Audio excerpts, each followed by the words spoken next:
por ejemplo, vamos a hablar de la deuda. Vamos a hablar de la deuda y después de las consecuencias que ya tiene la deuda criminal que el gobierno argentino, tanto el nacional como muchos provinciales, están contrayendo para que lo que ahora es más que discutible sobre la situación económica del país sea tenebroso cuando ponemos la mirada en el futuro, y la palabra para nada es exagerada, porque acto seguido a lo que Julia Estrada nos va a decir, justamente Sergio Massa, que está por hacer uso de la palabra en su acto, dijo algo con Roberto Navarro que me pareció valioso recoger especialmente para ustedes. Pero vamos por partes. Estamos hablando de la deuda con Julia Estrada. Así es, Víctor Hugo, un tema que vos venís siguiendo de cerca y que tiene que ver con un crecimiento constante que nunca se frenó desde la asunción de Cambiemos del endeudamiento externo. Vamos a ver ahora algunos números que directamente son apabullantes y que hacen al futuro de la patria, porque estamos hablando de una patria que se está endeudando y que en algún momento esto se va a tener que pagar. Posiblemente no en este periodo de gobierno de Mauricio Macri, pero sí en periodos posteriores. Vamos a repasar algunos números de stock de deuda. ¿Qué quiere decir el total de deuda con el cual, por ejemplo, el macrismo recibió el gobierno? Traducido a dólares son 160.150 millones de dólares. No todo ese total está constituido por deuda en moneda extranjera, hay una parte que está constituida por deuda en pesos, pero ya vemos que un año más tarde, a diciembre de 2016, este pasado diciembre, la deuda externa alcanzaba los 210.610 millones de dólares. Pero estamos hablando en diciembre. Han pasado 5 meses más, la deuda ha crecido por lo menos 30.000 millones más, me parece. Así es, ahora vamos a profundizar. Para empezar, podemos decir 50.000 millones aproximadamente solamente en un año. En un año, recordemos que la dictadura tomó deuda entre 1976 y 82 por 45.000 millones, es decir, supera en un año lo que en todo el periodo de la dictadura este gobierno. Así es, Víctor Hugo, la celeridad con la cual se está tomando deuda es muy característica de este gobierno. Y ya vemos el peso sobre el PBI, porque ¿cómo uno puede comparar la deuda? Con lo que tiene, con lo que genera anualmente la economía. Bueno, si era el 4,2% a fines de 2015, el 14,2% a fines de 2015, es el 17,5%, aumentó 3 puntos en solo un año sobre el PBI, sobre el Producto Bruto Interno, un producto que además se achicó. Vamos ahora a una siguiente placa, a esto que vos mencionabas. ¿Qué pasó este año? ¿Qué pasó en estos primeros meses del 2017?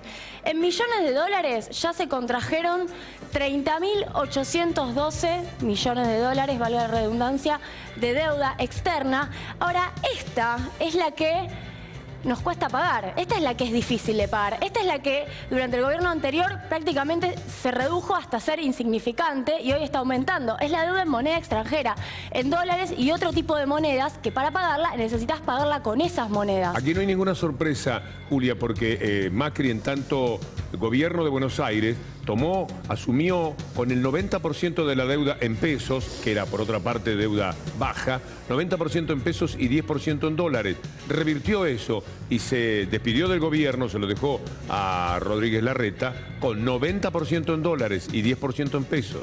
Bueno, un proceso similar está ocurriendo en este caso. Estamos hablando a nivel nacional, los 3 niveles del Estado, 25.992, casi 26.000 millones de dólares que hay que devolver en millones de dólares, y el 77% de ese total, cualquiera de los dos da cerca lo mismo, es del Estado Nacional. Digamos, no sé si lo tenés ahora inmediatamente, pero de 14 entonces ha saltado.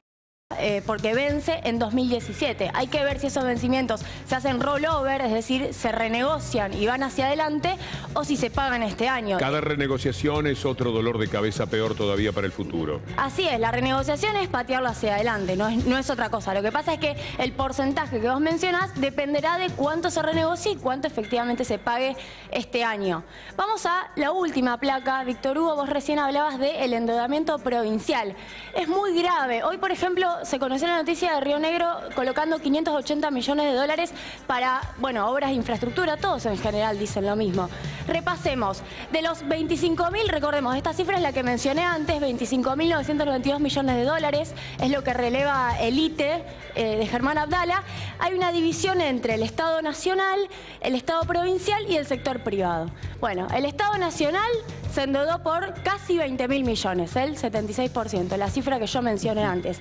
Las provincias, a una tasa promedio no menor de 7,86%, prácticamente a un 8%, tomaron ya 3.500 millones de dólares. A esto hay que agregarle, por ejemplo, lo de Río Negro, que se conoció hoy. Y el sector privado tomó cerca de 2.500 millones de dólares, cerca de el 10%. Quiero decir algo sobre la deuda de las provincias, Julia, porque aquí está el aspecto delincuencial de la matriz de este gobierno. La deuda pública de las provincias se contrae porque las provincias vienen, el gobierno nacional dice, necesito lo que antes se le daba para que no se endeudaran. Ahora le dicen, no, no tenemos, no se le da eso. Entonces, pero entonces necesito endeudarme, sí, endeudate. ¿Cómo se endeudan las provincias? A través de bancos. ¿Quién está más cerca de todo ese enorme negocio? El hermano del jefe de gabinete, Quintana, un hermanito que gana millones y millones en Nueva York con la deuda de las provincias. Este es el circuito perverso en relación a la deuda de las provincias. Así es, Víctor Hugo, solo para agregar, en lugar de rediscutir la coparticipación federal de impuestos y cuánto se le da a cada provincia en pesos, se le facilita, como vos bien mencionás, el endeudamiento externo a las provincias para que financie sus obras públicas, en lugar del Estado Nacional hacerse cargo de ese financiamiento en pesos. Ahora bien, ¿qué ocurre con la deuda? Ya dijo Julia, hay que pagar. Este año también hay que pagar. Ya se está pagando este año el doble que el año pasado y muchísimo más que lo que se pagaba, por supuesto, en 2015. Sergio Massa denuncia con qué pagó el gobierno deuda hace poco. El límite es en el Congreso, el límite al endeudamiento para que no nos pase como nos pasó en la Argentina el año pasado. 17 provincias inundadas, sí. Se ejecutó solo el 15% del fondo hídrico. Porque se usó parte del fondo hídrico para pagar deuda, para pagar intereses de deuda. No, pero entonces, cuando salió el tema de fondos buitres se autorizó endeudamiento y ustedes lo votaron. Sí, claro, y lo votó el Frente para la Victoria en el Senado también, es decir, 11 fuerzas políticas distintas votamos la autorización de endeudamiento. Ahora, una cosa es autorizar endeudamiento, Roberto, y otra cosa es usar, por ejemplo, la plata que está prevista para frenar inundaciones para pagar deuda. Es de una gravedad absoluta. También es grave el descargo de Massa en respecto a cómo se votó y por qué se siguió en el tiempo en el que se comportó como una oposición oficialista. Digamos, iban del brazo con el gobierno nacional. Pero bueno, si ahora están saliendo de esto y es capaz de decir lo que acabamos de escuchar, se hace un poco más llevadero todo esto. Miren algunas imágenes de las inundaciones, para que ustedes tengan en cuenta que lo que si denuncia Massa es verdad, y le creo, es terrible. Porque no se hacen obras, no se lleva adelante absolutamente nada, en este caso para pagar la deuda. Es verdad lo que ocurrió con la naturaleza, pero también es cierto que muchas cosas quizás pudieron evitarse. Y si no se pudieron evitar porque no alcanzaba, es un tema. Pero si no alcanzaba porque había que pagar la brutal deuda, la criminal deuda que este gobierno está tomando, es otra cosa, es otro asunto. Y esto es lo que queríamos marcar para ustedes. Julia Estrada contándonos la deuda enorme que se está contrayendo y que la Argentina pagará en el futuro de esta manera, con catástrofes que no puede resolver, porque el gobierno tendrá que tomar dineros para pagar la deuda y ese dinero se lo quitará a los trabajos que no se hacen ahí, se lo robará a la educación, como está ocurriendo ahora cuando no le puede pagar decentemente a los docentes, se lo ahorrará para poder pagar deuda sacando a los científicos del país, haciendo que se vayan nuevamente y así con la salud, por supuesto, que ya está tan deteriorada en cuanto a lo que se exige a los ancianos con relación a los remedios. Esto es lo que pasa cuando hay que pagar deuda. La deuda tendría que ser el primero de los temas que se esté esgrimiendo permanentemente por parte de la política. Corremos detrás de la inflación. Este año no van a tener razón, pero el año que viene por ahí con la inflación tienen razón, con un país devastado, con un país endeudado por muchísimos años, quizás para siempre.